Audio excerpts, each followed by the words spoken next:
ಪ್ರಣಾಮ ಮಹಾಶಯ. ಪ್ರಣಾಮಗಳು. ಅದು ಬಾಬಾ ಗಂಗೂಗಹನರ ಕುಟೀರ ಇದೆ ಏನು? ಆಗಿತ್ತು. ಈಗ ನಾನು ಬಾಬಾ ಗಂಗೂಗಹನ ಮತ್ತು ಕುಟೀರದ ಧ್ಯಾನ ವಹಿಸುತ್ತೇನೆ. ಬಾಬಾ ಎಲ್ಲಿದ್ದಾರೆ? ಬಾಬಾ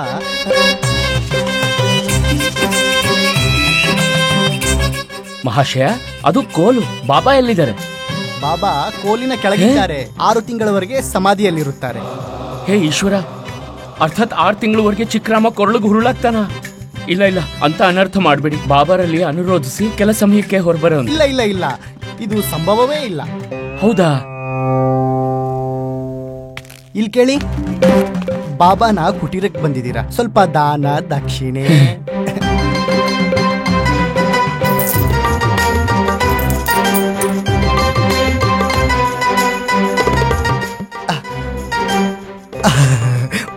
ಬಾಬಾ ಗಂಗೂಗಹನ್, ಬಾಬಾರಿಗೆ ಜೈವಾಗ್ಲಿ. ಡಮ್ ಡಮ್ ಡುಗ್ ಡುಗ್, ಹಾರುವ ಹಕ್ಕಿ ಹೇಳುವುದು ಶಕುನ. ಬಾಬಾರಿಗೆ ಜಯವಾಗಲಿ, ಬಾಬಾರಿಗೆ ಜಯವಾಗಲಿ, ಬಾಬಾರಿಗೆ ಜಯವಾಗಲಿ. ನೀವ್ಯಾಕೆ ನನ್ನನ್ನು ಈ ತರ ನೋಡ್ತಿದ್ದೀರಾ? ಇಲ್ಲ ಇಲ್ಲ, ನಾನು ಇದನ್ನ ಯೋಚಿಸ್ತಿದ್ದೆ, ನೀವು ನನ್ನ ಸಮಸ್ಯೆನ ನಿವಾರಣೆ ಮಾಡಬಹುದಾ ಅಂತ. ಸಮಸ್ಯೆ ಏನಿದೆ? ಬಾಬಾ ಗಂಗೂಗಹನರ ಕೃಪೆಯಿಂದ ನನಗೆ ಪುತ್ರರತ್ನ ಪ್ರಾಪ್ತಿಯಾಗಿದೆ. ಬಾಬಾ ತುಂಬಾ ದಯಾಳು. ಬಾಬಾ ತುಂಬಾ ದಯಾಳು. ಸಮಸ್ಯೆ ಏನೋ ಹಾಗಿದ್ರೆ? ನನ್ನ ಅಮ್ಮ ಧನ್ಯವಾದ ಸ್ವರೂಪ ಬಾಬಾರಿಗೆ ನೀಡುವುದಕ್ಕೆ ಸ್ವರ್ಣ ಮುದ್ರೆ ತುಂಬಿರೋ ಚೀಲ ನೀಡಿದ್ರು. ಒಂದ್ ಕೆಲಸ ಮಾಡಿ, ಯಾವಾಗ ಸಮಾಧಿಯಿಂದ ಹೊರಗೆ ಬರ್ತಾರೋ ನಾನು ಈ ಚೀಲ ಅವ್ರಿಗೆ ಕೊಟ್ಬಿಡ್ತೀನಿ, ನೀವು ನನಗೆ ಕೊಡಿ. ಅಮ್ಮನ ಮಾತನ್ನ ಪಾಲನೆ ಮಾಡ್ಬೇಕಲ್ವಾ? ಅದಕ್ಕೆ ಈ ಚೀಲನ ಬಾಬಾರಿಗೆ ಅರ್ಪಣೆ ಮಾಡ್ಬೇಕು. ಪರವಾಗಿಲ್ಲ, ನಾನು 6 ತಿಂಗಳ ನಂತರನೇ ಬರ್ತೀನಿ. ಕೇಳಿ ಕೇಳಿ, ಒಂದ್ ಕ್ಷಣ ಇರಿ, ನಾನು ಬಾಬಾರ್ ಜೊತೆ ಮಾತಾಡ್ ಬರ್ತೀನಿ. ಬಾಬಾ ಗಂಗೂಗಹನರಿಗೆ ಜಯವಾಗಲಿ. ಬಾಬಾ, ಒಬ್ಬ ಭಕ್ತ ನಿಮ್ಮನ್ನು ಭೇಟಿಯಾಗಲು ಬಂದಿದ್ದಾನೆ. ಇಲ್ಲ ಇಲ್ಲ ಬಾಬಾ, ಬಾಬಾ ಅವನು ನಿಮ್ಮನ್ನು ಭೇಟಿಯಾಗಲು ಇಚ್ಛುಕನಾಗಿದ್ದಾನೆ. ಏನು ಏನು? ಇಲ್ಲ ಬಾಬಾ, ಬಾಬಾ ಏನಿದು ಉಚಿತವೇ? ಬಾಬಾ ಅವರು ನಿಮ್ಮ ದರ್ಶನ ಪಡೆದು ನಿಮ್ಗೆ ಉಡುಗೊರೆ ನೀಡೋಕ್ ಬಯಸ್ತಿದ್ದಾರೆ. ಹಾ ಸರಿ ಬಾಬಾ, ನಾನು ನಿಮ್ಮ ಸಂದೇಶ ಆತನಿಗೆ ತಲುಪಿಸುತ್ತೇನೆ. ಏನ್ ಹೇಳಿದ್ರು? ಅವರು ಅವಶ್ಯ ಕಾರ್ಯಕ್ಕೆ ಹೊರಬರೋರಿದ್ದಾರೆ. ಅವರು ಹೇಳ್ತಿದ್ದಾರೆ ನೀವು ಆಗ ಭೇಟಿ ಆಗ್ಬೋದಂತೆ. ನೀವು 1 ಗಂಟೆ ಆದ್ಮೇಲೆ ಬನ್ನಿ. ಧನ್ಯವಾದ, ನಿಮಗ್ ತುಂಬಾ ತುಂಬಾ ಧನ್ಯವಾದ. ಹೇಳಿ ಬಾಬಾ ಗಂಗೂಗಹನರಿಗೆ ಜಯವಾಗಲಿ. ಜೈ ಹೋ, ಜೈ ಹೋ. ಗಂಗೂಗಹನವರಿಗೆ ಜಯವಾಗಲಿ. ಎಷ್ಟು ಸ್ವಾದಿಷ್ಟ ಜಿಲೇಬಿ! ನಮಗೆ ಅತ್ಯಂತ ಹಸಿವಾಗಿದೆ, ನಮಗಿನ್ನೂ ಬೇಕು ತಿನಿಸು. ಈಗಲೇ ತರ್ತೀವಿ. ಹಾ, ಇದು ತಗೋ.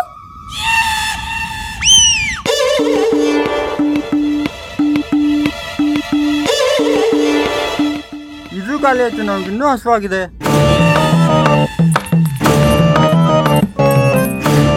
ತಗೋ.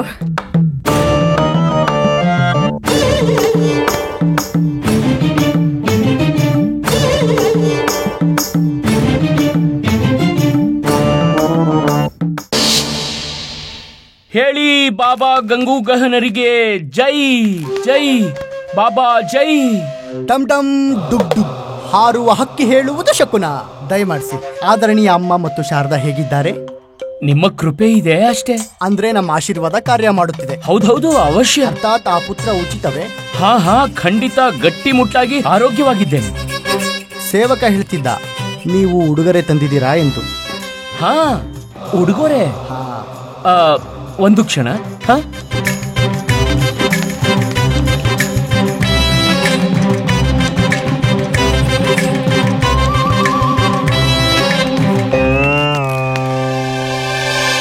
ಈಗಲೇ ಪ್ರಕಾಶ ಬಹಳಷ್ಟಿದೆ ಮತ್ತು ಸೂರ್ಯ ಇನ್ನೂ ಪ್ರಕಾಶಿಸುತ್ತಿದ್ದಾನೆ, ಆದರೆ ದೀಪವೇಕೆ ಪ್ರಜ್ವಲಗೊಳಿಸುತ್ತಿದ್ದೀರಿ?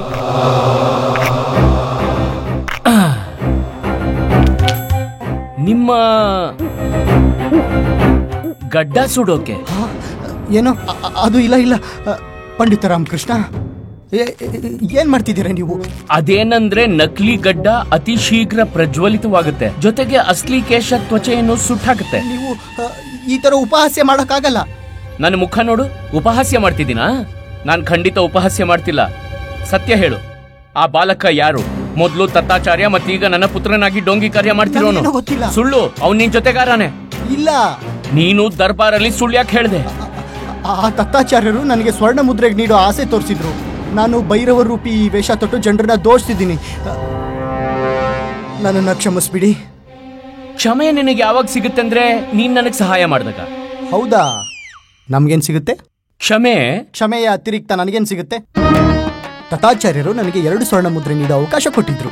ನನ್ನ ಕಪಟಿ ಮಾತಿಗೆ ಮರಳಾದ್ರು. ಹಾ, ಅವ್ರಿರೋದೇ ಹಾಗೆ. ಆದ್ರೆ ನೀನು ತುಂಬಾ ಸಭ್ಯ ಮತ್ತು ಸಂಸ್ಕಾರಿ. ನೀನ್ ಹೇಳು, ನೀನೇನ್ ಕೊಡ್ತೀಯಾ? ನೋಡು ನೋಡು, ವಚನದಿಂದೇನೂ ಸಿಗಲ್ಲ. ಮೊದಲು ನೀನು ದಾನ ನೀಡಬೇಕು, ಆಮೇಲೆ ಕೆಲಸ ಆಗುತ್ತೆ. ನಾನು ನಿನ್ನ ಗಡ್ಡ ಸುಡೋದಿಲ್ಲ, ಅದಕ್ಕೆ ವಚನ ನೀಡೋದಿಲ್ಲ. ಸಹಾಯ ಮಾಡ್ಲಿಲ್ಲ ಅಂದ್ರೆ ದೀಪ ನನ್ನ ಕೈಯಲ್ಲಿದೆ. ಧನ ಸಂಪತ್ತು ಎಲ್ಲ ಮೋಹ ಮಾಯೆ.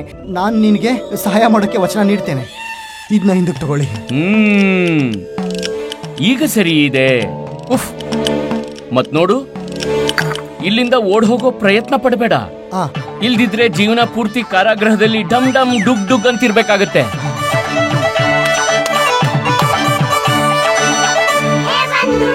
ರಾಮ, ಒಂದ್ ವೇಳೆ ಈ ಬಾಲಕ ಗಂಗೂಗಹನನ ಜೊತೆಗಾರನಲ್ಲದಿದ್ದರೆ ಯಾರಿದು? ಅದನ್ನೇ ನಾನು ಯೋಚಿಸ್ತಿದ್ದೀನಿ ಬಂದು. ಗುರುದೇವರ ನಂತರ ನನ್ನ ಪುತ್ರನಾಗೋಕೆ ಅವನ ಉದ್ದೇಶವೇನಿದೆ?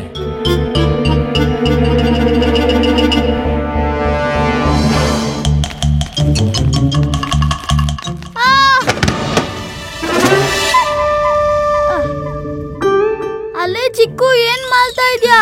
ಬಾಳೆನ್ ತಿಂದು ಅಲ್ಲಿ ಇಲ್ಲಿ ತಿಪ್ಪೆ ಬಿಸಾಕ್ಬಾರ್ದು, ಅದನ್ನು ಕಸು ಬುದ್ಧಿಲ್ ಹಾಕ್ಬೇಕು, ತಿಳಿತಾ? ನೀವು ಇದಿರಲ್ಲ ಚಿಕ್ಕಪ್ಪ ಇದನ್ನೆಲ್ಲ ಮಾಡಕ್ಕೆ. ಏನ್ ಹೇಳ್ದೆ? ಇನ್ನೊಮ್ಮೆ ಹೇಳು. ಏನಿಲ್ಲ ಏನಿಲ್ಲ ಏನಿಲ್ಲ. ಇದನ್ನು ಬಿಸಾಕಿ.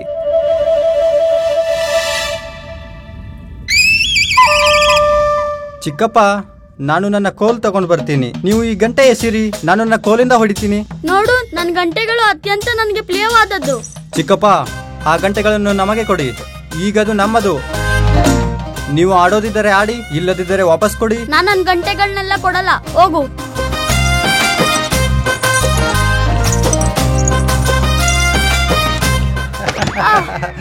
ಚಿಕ್ಕಪ್ಪ, ನಾನು ಕೋಲ್ ತರ್ತೀನಿ.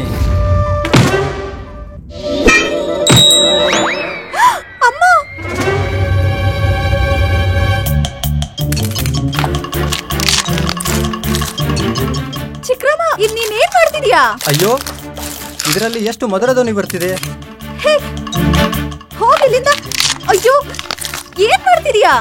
ನೀವು ಮಾಡಿರೋ ಹಪ್ಪಳ ಮುರಿತಿದ್ದೀನಿ. ತಡಿಬೇಡಿ, ನಂಗೆ ತುಂಬಾ ಸಂತೋಷವಾಗ್ತಿದೆ.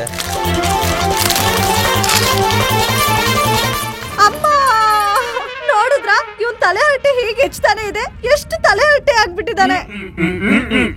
ಹಾ, ಸ್ವಲ್ಪ ಚಂಚಲನಿದ್ದಾನೆ. ಸ್ವಲ್ಪನಾ? ಇವನು ಪೂರ್ತಿ ಮನನ್ನ ತಲೆ ಮೇಲೆ ಹೊತ್ಕೊಂಡಿದ್ದಾನೆ. ಮತ್ತೆ ನೀವೇ ಹೇಳ್ತಿದ್ದಿಲ್ಲ ಸ್ವಲ್ಪ ತಲೆಲ್ತೆ ಅಂತ. ಅಮ್ಮ, ನಮ್ಮಿಂದ ಸಂಭಾಳ್ಸೋಕ್ ಆಗ್ತಿಲ್ಲ, ನೀವೇ ಏನಾದ್ರೂ ಮಾಡಿ. ರಾಮನ ಪುತ್ರ ಕೋಲಿನ ಏಟ್ ತಿಂದೆ ಎಲ್ ಕೇಳ್ತಾನೆ? ಅಜ್ಜಮ್ಮ, ಏನ್ ಹುಡುಕ್ತಾ ಇದೀಯಾ? ಕೋಲ ಇಲ್ಲಿ ನೋಡಿ. ನಿಮ್ಮ ಕೋಲಿಂದ ನಾನು ದಾಂಡು ಮಾಡ್ಕೊಂಡಿದ್ದೀನಿ. ಮತ್ತೆ ಗಿಲ್ಲಿ ಕೂಡ. ಇದರಿಂದ ಗಿಲ್ಲಿ ದಾಂಡು ಆಡ್ತೀವಿ. ಬನ್ನಿ ಚಿಕ್ಕಪ್ಪ, ಗಿಲ್ಲಿ ದಾಂಡು ಆಡೋಣ. ಇಲ್ಲ ಇಲ್ಲ, ನಾನು ನಿನ್ ಜೊತೆ ಆಡಲ್ಲ. ಯಾವ್ದೇ ಗಿಲ್ಲಿ ದಂಡ. ಎಷ್ಟು ಹೆದರಿಕೊಂಡು ಭಯ ಪಟ್ಟಿದ್ದಾನೆ. ಅಮ್ಮ, ಏನಾದ್ರೂ ಮಾಡಿ. ನಾನೇನ್ ಮಾಡ್ಲಿ? ಇವ್ ನನ್ ಕೋಲನ್ನೇ ಮುರಿದು ಬಿಟ್ಟಿದ್ದಾನೆ. ಹಾ ಅಮ್ಮ, ಅದೇನೋ ಸರಿ, ಆದ್ರೆ ಚಿಕ್ಕರಾಮ ಹೊರಗೆ ಹೋಗಿದ್ದಾನೆ. ನಡೀರಿ ಹುಡ್ಕೋಣ.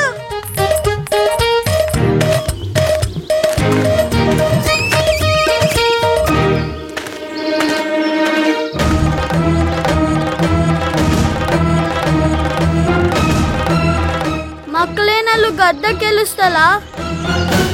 ಇವನು ಮಗು ಅಲ್ಲ, ಪುಲುಷ ಪುಲುಷ. ನನ್ ರಾಮನ್ ಪುತ್ರ ಇಷ್ಟೊಂದು ತಲೆ ಹರಟೆ ಆಗೋಕ್ ಸಾಧ್ಯ ಇಲ್ಲ. ಅಮ್ಮ, ಲಾಮ ನನ್ನ ಎಲ್ಲ ಮಾತು ಕೇಳ್ತಾನೆ. ಇವನ್ ಲಾಮನ್ ಪುತ್ರ ನಿಜವಾಗ್ಲೂ ಅಲ್ಲ ಅಮ್ಮ. ನನ್ ಗಂಟೆಗಳೆಲ್ಲನೂ ಹಾಲ್ ಮಾಡ್ದ. ಧನವನ್ನಾದರೂ ನೀಡಿ. ನಿಮ್ಗೆ ಗೊತ್ತಾ ನಾನು ಯಾರಂತ? ಯಾರು ನೀವು? ವಿಜಯನಗರದ ಮಹಾರಾಜ ಕೃಷ್ಣದೇವರಾಯರ ವಿಶೇಷ ಸಲಹೆಗಾರ, ಪಂಡಿತ ರಾಮಕೃಷ್ಣರ ಪುತ್ರ. ನಮ್ಮಿಂದ ಧನ ಕೇಳುವೆಯಾ?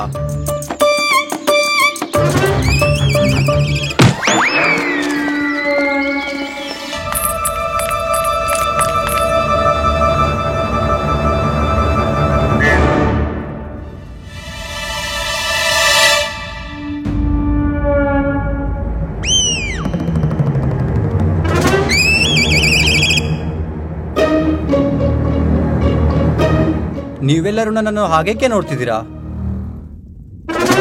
ನೀನೀಗ ಗಡ್ಡ ಕೆರೆಸ್ತಿದೆ ಅಲ್ಲ? ಅದು ಏನೆಂದರೆ ಮಾತೆ, ಗಡ್ಡ ಬೆಳೆದಿತ್ತು. ನಾವು ಪಂಡಿತ ರಾಮಕೃಷ್ಣನ ಪುತ್ರ. ಯಾವಾಗ ಪಿತಾಶ್ರೀ ಗಡ್ಡ ಬಿಡುವುದಿಲ್ಲವೋ ಹಂಗಾದ್ರೆ ನಾವ್ಯಾಕೆ ಇಡೋಣ? ಹೋಗಿ ಮಾತೆ, ನಮಗೋಸ್ಕರ ಆಡುವುದಕ್ಕೆ ಆಟಿಕೆ ತೆಗೆದುಕೊಂಡು ಬನ್ನಿ. ತೀರಾ ತಲೆಹರಟೆ ಆಗಿದೀಯ ನೀನಿರು, ನಾನ್ ಈಗ್ಲೇ ಮಾಡ್ತೀನಿ ನಿನಗೆ. ಅಜ್ಜಮ್ಮ, ನಿಮ್ಮ ಹತ್ರ ಅಂತೂ ನಿಮ್ಮ ಕೋಲು ಇಲ್ಲ, ಈಗ ನಿಮ್ಗೆ ಹೊಡೆಯೋಕ್ಕಾಗಲ್ಲ. ತಗೊಳ್ಳಿ, ನಾವು ಕೊಡ್ತೀವಿ ಕೋಲನ್ನ.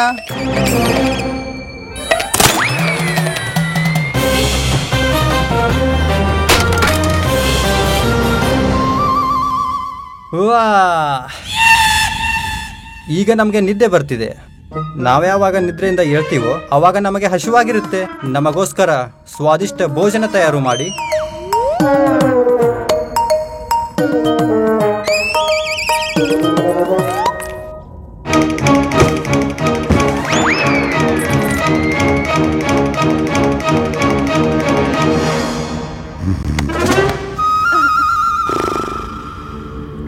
ನೋಡಿ, ಎಷ್ಟು ನಿಶ್ಚಿಂತೆಯಿಂದ ಮಲಗಿದ್ದಾನೆ ನಿಮ್ಮ ಹಾಸಿಗೆ ಮೇಲೆ.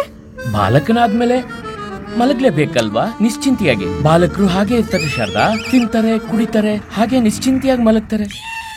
ನೋಡು ಹೇಗ್ ಮಲಗಿದಾನೆ ನಂತರ ನನ್ನ ಪುತ್ರ. ಯಾರು ಕೆಟ್ಕೊಂಡು ಬೀಳಬಾರ್ದು ಅಲ್ವಾ ಅಮ್ಮ?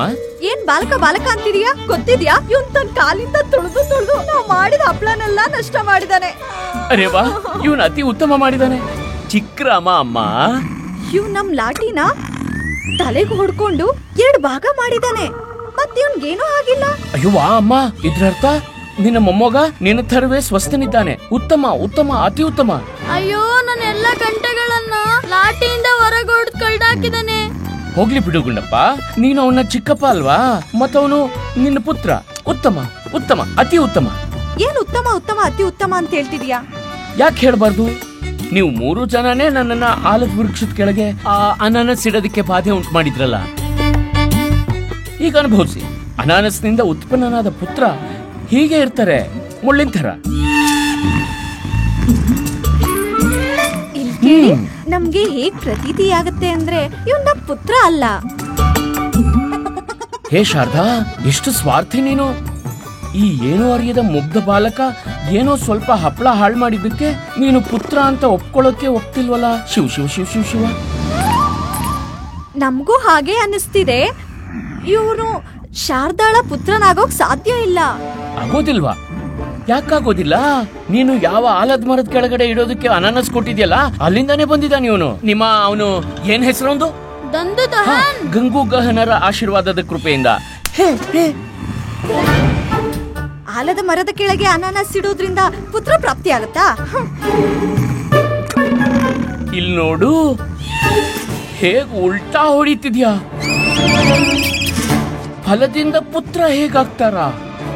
ಮೊದ್ಲು ಪುತ್ರ, ಮೊಮ್ಮಗ, ಆಮೇಲೆ ಪುತ್ರ ಅಂತೆಲ್ಲ ಹೇಳ್ತಿದ್ರಿ. ಈಗೇನಾಯ್ತು? ಸರಿ ಆಯ್ತು, 3 ಜನನು ನನ್ನಲ್ಲಿ ಕ್ಷಮೆ ಕೇಳಿ. ಏನ್ ಕ್ಷಮೆ ಕೇಳು.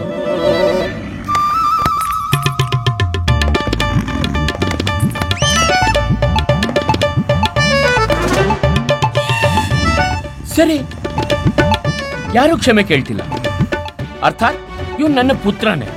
ಇಲ್ಲ ಇಲ್ಲ ಇಲ್ಲ, ನಾವು ನಿಮ್ಮಲ್ಲಿ ಕ್ಷಮೆ ಕೇಳ್ತೀವಿ. ನಾವು 1 ಕ್ಷಣನೂ ಇವನ್ ಜೊತೆ ಇರಲ್ಲ.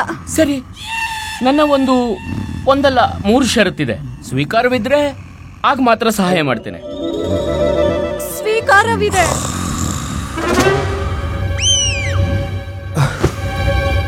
ಎತ್ಕೊಳ್ಳಿ. ಏನ್ ಎತ್ಕೊಳ್ಳಿ?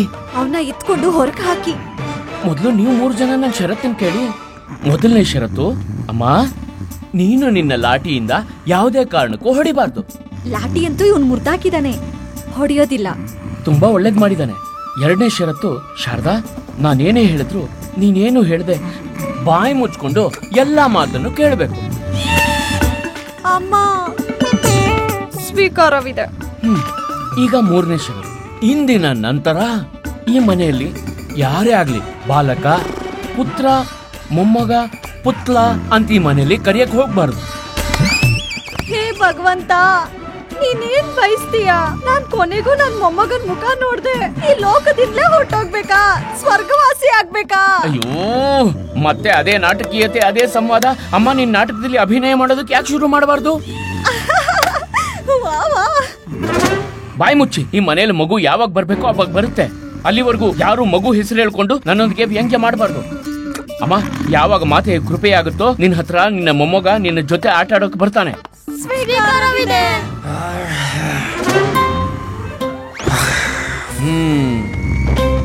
ಸರಿ, ಎಲ್ರೂ ನಡೀರಿ, ವಿಶ್ರಾಮ ಮಾಡೋಣ. ಎಲ್ಲ ಸರಿ ಹೋಗುತ್ತೆ.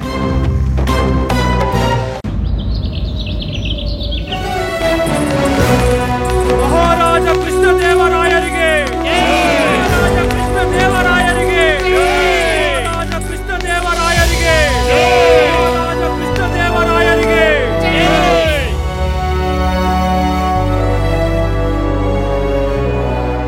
ಪಂಡಿತ ರಾಮಕೃಷ್ಣ, ಏನ್ ವಿಷಯ? ಇಂದು ನೀವು ದರ್ಬಾರಿಗೆ ನಿಮ್ಮ ಪುತ್ರನನ್ನು ಕರೆತಂದಿದ್ದೀರಿ. ಎಷ್ಟೊಂದು ಅದ್ಭುತವಾಗಿದೆ.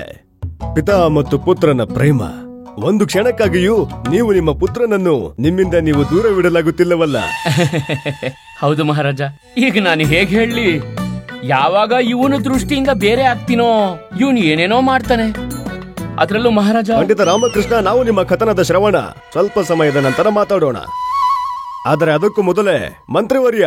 ಮಹಾರಾಜ, ನಮ್ಮ ಮಹಾರಾಣಿಯರ ತುಂಬಾ ಅಭಿಲಾಷೆಯಾಗಿತ್ತು ಪಂಡಿತ ರಾಮಕೃಷ್ಣರ ಪುತ್ರರನ್ನು ನೋಡಲು ಭೇಟಿಯಾಗಲು. ನಾವು ಬಯಸುತ್ತೇವೆ ನೀವು ಈಗಲೇ ಇದೇ ಕ್ಷಣ ಅವರನ್ನು ಇಲ್ಲಿ ಆಮಂತ್ರಣ ಮಾಡಿ. ಅವಶ್ಯ ಮಹಾರಾಜ.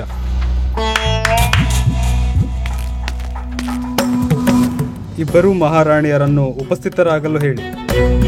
ಪಂಡಿತ ರಾಮಕೃಷ್ಣ, ನೀವು ಚತುರ ಹಾಗೂ ಬುದ್ಧಿವಂತರು, ಅದರ ಜೊತೆಗೆ ಭಾಗ್ಯಶಾಲಿಗಳು ಹೌದು. ನೋಡಿ, ಆಲದ ವೃಕ್ಷದ ಕೆಳಗೆ ಇವರು ಅನಾನಸಿಟ್ಟಿದ್ದರು ಮತ್ತು ಇವರಿಗೆ ಪುತ್ರನ ಪ್ರಾಪ್ತಿಯಾಯಿತು. ಇವರು ಪಿತರಾಗಿದ್ದಾರೆ, ಅದು ಕೂಡ ಒಂದೇ ರಾತ್ರಿಯಲ್ಲಿ.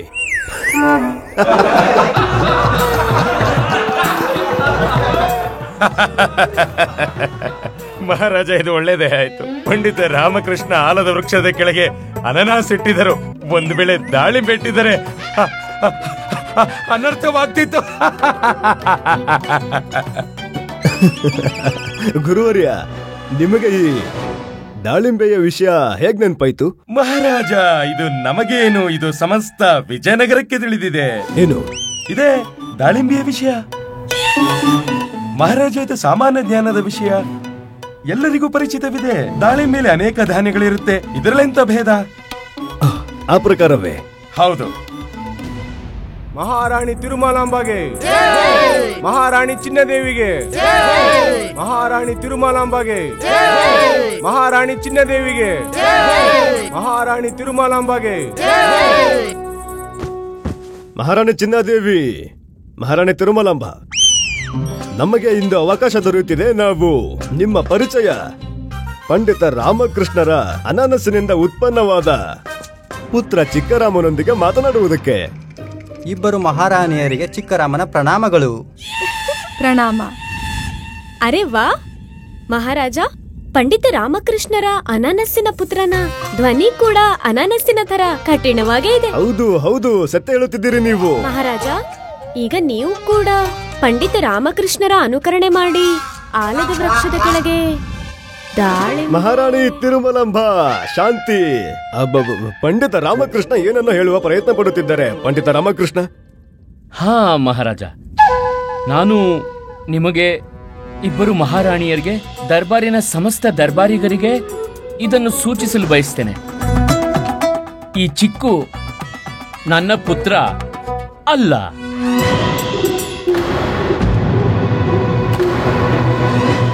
ನೀವು ಏನು ಹೇಳುತ್ತಿದ್ದೀರಾ ಪಿತಾಶ್ರೀ? ಅದ್ ಹೇಗಾಗೋಕೆ ಸಾಧ್ಯ? ಇದೇ ಗುರುವರ್ಯ. ಮತ್ತು ನನ್ನ ಕಥನವನ್ನು ಪ್ರಮಾಣಿತಗೊಳಿಸೋದಕ್ಕೆ ಮಹಾರಾಜ, ನಾನು ದರ್ಬಾರಿಗೆ ಬಾಬಾ ಗಂಗೂಕಹನರನ್ನು ಉಪಸ್ಥಿತರಾಗಲು ಅನುಮತಿ ಕೋರುತ್ತೇನೆ.